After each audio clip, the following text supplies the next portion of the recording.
Mr. Alex Dopazo. How you doing today, sir? Doing fantastic, Mr. Jango. How about you? I'm doing all right, Alex. I want to know this because I think it's very important. How does it feel to do something that you said you would never do? And that's a good question. Uh, you know, we're doing a recording, right? And I've done a few recordings. And every time, right before somebody hits record or I hit record, there's this really gut wrenching feeling I have. That's what it feels like to do something I had never done before. It's this weird gut wrenching feeling until you actually did it. And then you turn around and you're like, why did I spend so much time not doing it? That is the feeling I think I would describe as that feeling of doing something you'd never done before. You hesitate forever, then you do it and you look back and you're like, could have done this a long time ago. Well, I was actually referencing something even a little more innocent because the last time we had spoke, you had said to me that you would never get a dog, and I Oh, remember just maybe a couple weeks ago, a month or two ago, that I see this little fur ball up on social media somewhere, and that felt like I appreciate that, Alex. You're doing something you said you never would do before, and I just wanted to know, being on the other side of it now, how is life? well, so we named her Joy because it seemed like a good idea at the time. So quarantine made me painfully obvious that as a parent, I was not doing a sufficient job of teaching my kids the importance of taking care of something that can't take care of itself. Being a part of family. And because of that, my penance was going to do the thing I said I would never do, which was bring an animal into our home which couldn't take care of itself, and so that they would have responsibility over it. Now, I know as a dad, and I know you as a dad, probably you expect me to be doing all the work, and I will say I'm doing more work than I want to be doing. But I am pretty good with them about making sure that if it's 6 in the morning and there's poop to be cleaned up, that they're doing it. And it's my wife wanted a golden doodle. It was actually a gift for my wife because she was the one who really wanted the dog. So that's what we got, was a golden doodle. Our Corona fur baby, as I think the memes are going. And man, it is exactly what I expected it to be.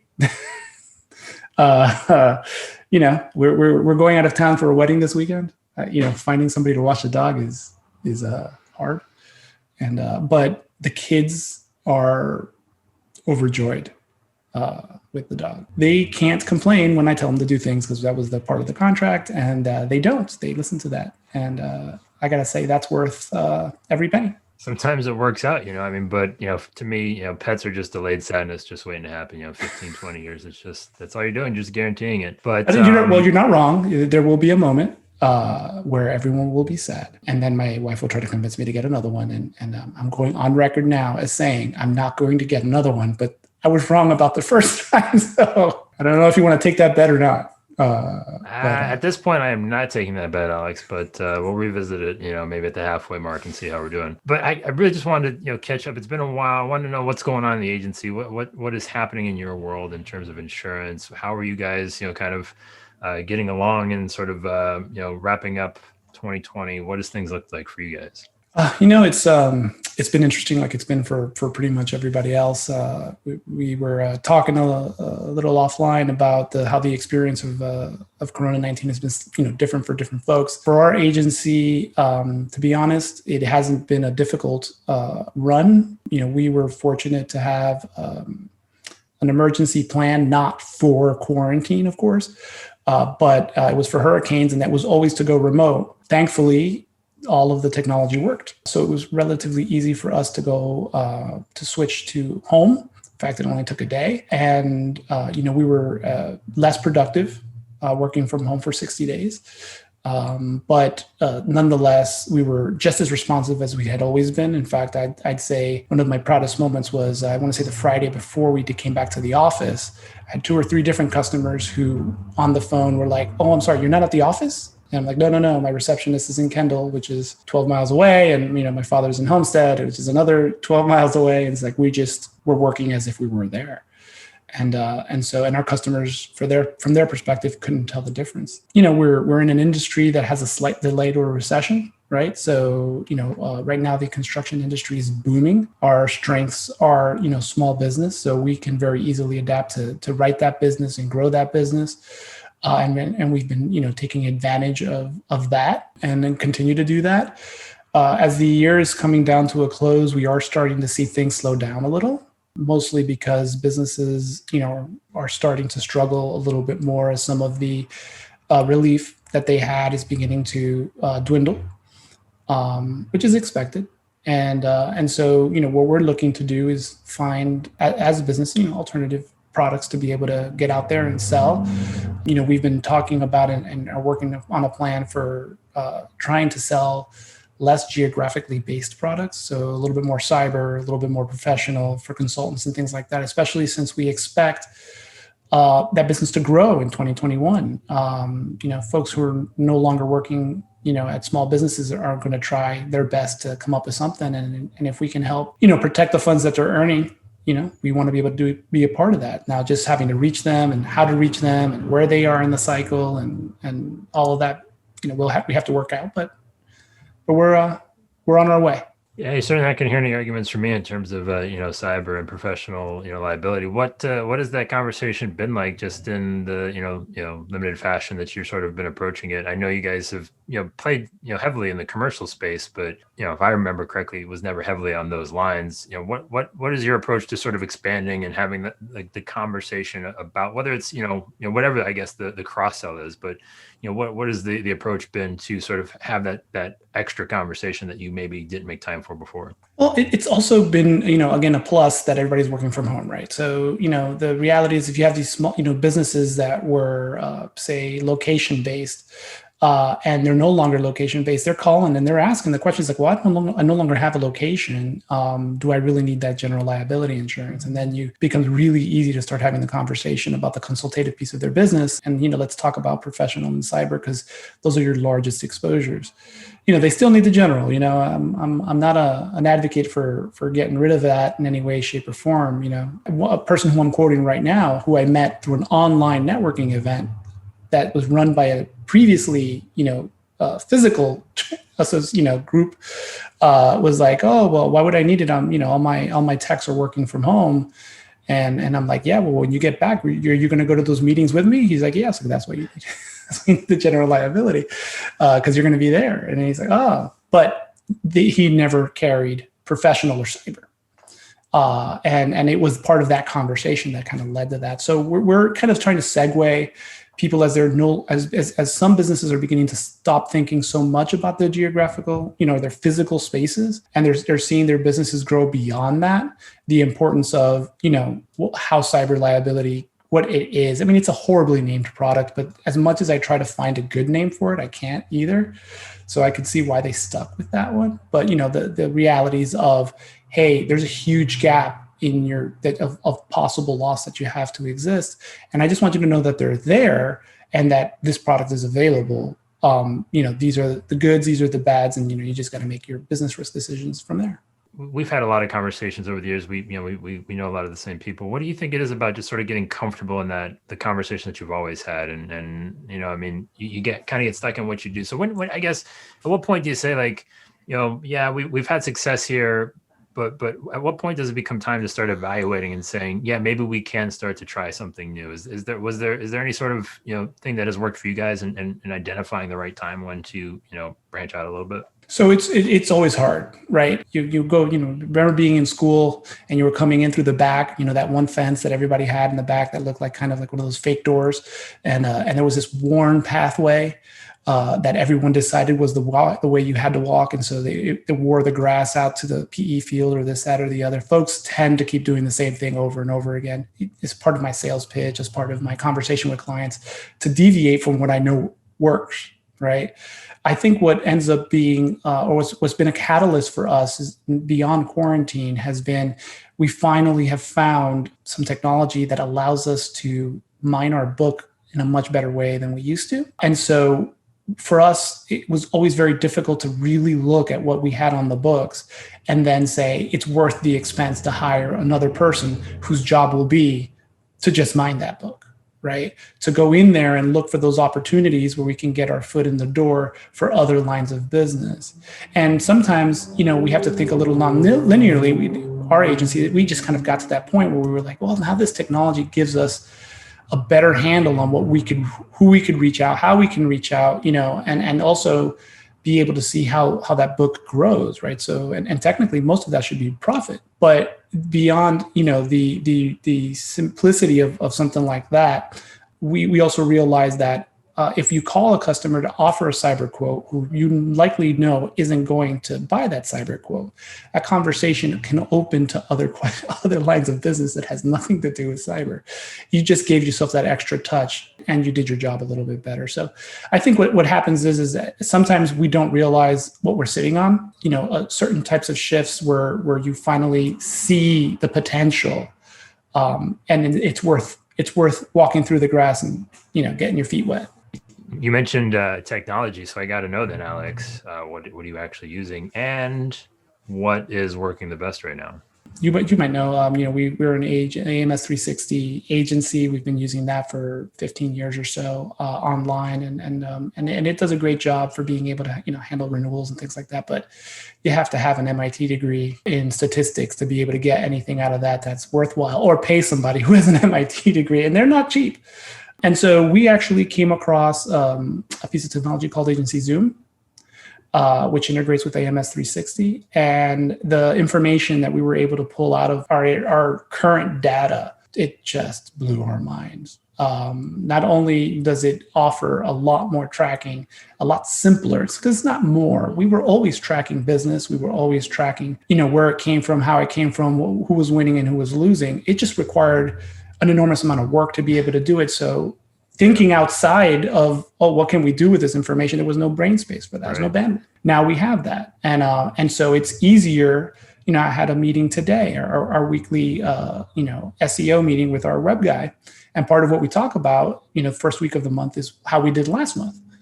Those reports take me 3 seconds compared to what it used to be able to figure out where the lead came from, how it came from. It's integrated into our website. So when the lead comes in, it's now, Agency Zoom allows us to use the Zapier integration. So we're able to automatically, segment that to where it belongs. And I'm not having to go back to the CSRs or the VA and be like, hey, can you please fix this data?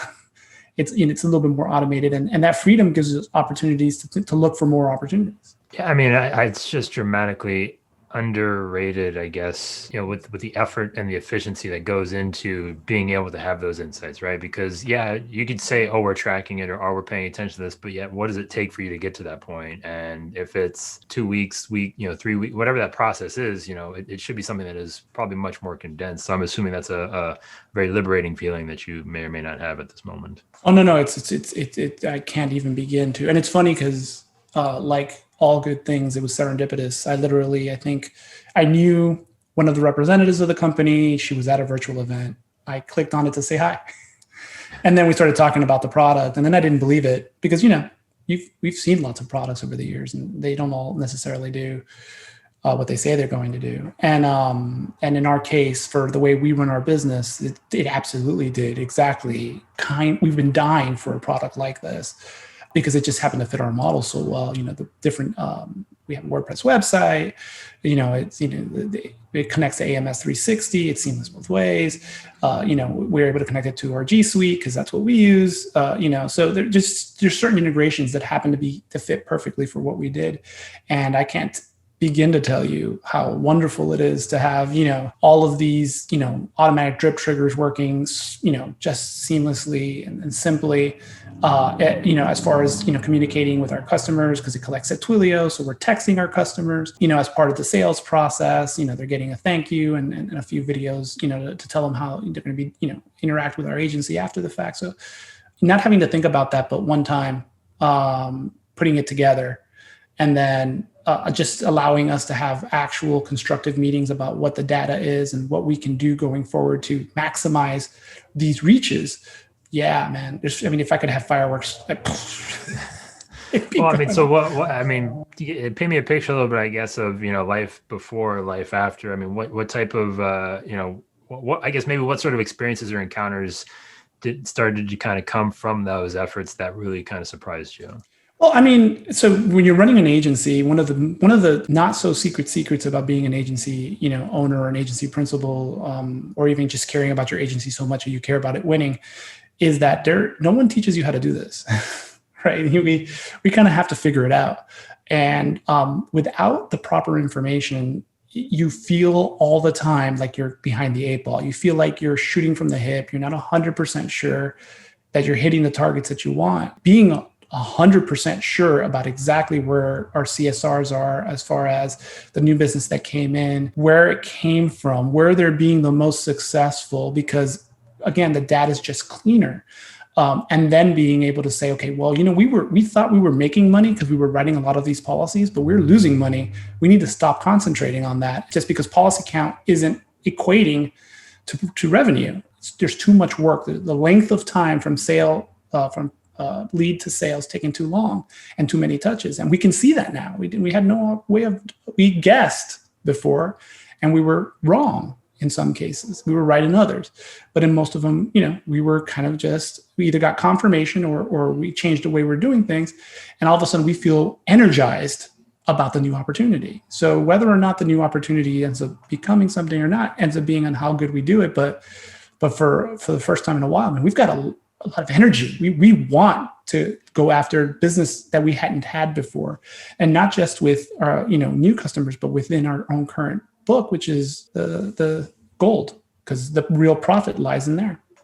So again, like I said, we've been kind of running in the same circles for a while. I'm kind of curious, looking back at all that time, what's something that you think maybe we were chasing that maybe didn't end up coming to fruition, that was maybe something that didn't have as much tangibility to it, as much value to it, and maybe on the other side, what's something that we've been talking about for a long time, and maybe we've just spent the last 20 minutes talking about it, but that we've been talking about for a long time that really actually has kind of delivered and is finally here now. Something that we've been looking for that didn't end up being as valuable as we thought is kind of hard, right? So there's been so much change lately, and really realizing, kind of knowing, well, hey, this we thought we wanted this and we kind of didn't. It would be a very individualized experience. For instance, my agency. So we tried like marketing campaigns with email to our existing book of customers, right? And you would think, so many people talk about this thing. It's like, oh my, we spent a significant amount of money in developing this and getting it out there. And I got to tell you, it failed miserably, just miserably. Our customers hate it. They don't want to get emails from us, even if we try to make them non-marketing style emails. Like, I heard someone earlier today talking about how their customers love it when the whole team puts their favorite recipe on the Thanksgiving newsletter, and how much positive feedback they got from that. And that just never was, for whatever reason, the Dopazo insurance client, that didn't seem to work. So we spent a ton of money on trying to do that. And then we realized that isn't the type of communication our customers are coming to expect from us, right? They really are. We are a commercial agency, but our customers primarily want, very direct, very, succinct emails that have to do specifically with them and their business and what that means, as far as the insurance is concerned, or something of the other. I would say probably for us, that's been something that just hasn't been successful. And again, I can only say that's for me, right? Because a lot of folks are having fantastic results with the same thing. Conversely, one of the things that I think that we've been looking for, we've been dying for, we've been thirsting for, at least in the circles that you and I had in common, Joey, were integrating sales into the agency management system, right? Because the unicorn would be something that did both sales and managed our book of businesses. And that looks very different in Florida than it does in Ohio, right? Because, Florida is a very E&S heavy state. We have very, very few standard carriers. If I started to name homeowners carriers from Florida, unless you were in some of the Carolinas and maybe Texas, no one else would know who these carriers are. And if I told you about their surpluses, you guys would cry. It's a different world down here than it is over there. So there's very little as far as similarities in the way that they quote, systems that they use are all across the board. So it's very hard for us to be able to, get an online quote from multiple carriers all at the same time and be able to then immediately dump that into my system, while at the same time tell my producer that that's available and ready to go, so that they can time how much time between the quote to the actual sale that they had. that's what we're looking for. And there's good reasons why it's hard. There's a lot of technology that we're talking about here, and we're talking about crossing some bridges that are longer than the 7-mile bridge in Tampa. So, the reality is that what I think we want, or we really haven't quite gotten yet, is that product, right? Is that product that can really bridge those two parts of our business, because we've been running those two parts of our businesses separately and not talking to each other, right? As an agent, I don't own an insurance company, so I'll preface it with that. It makes zero sense why claims and underwriting don't talk.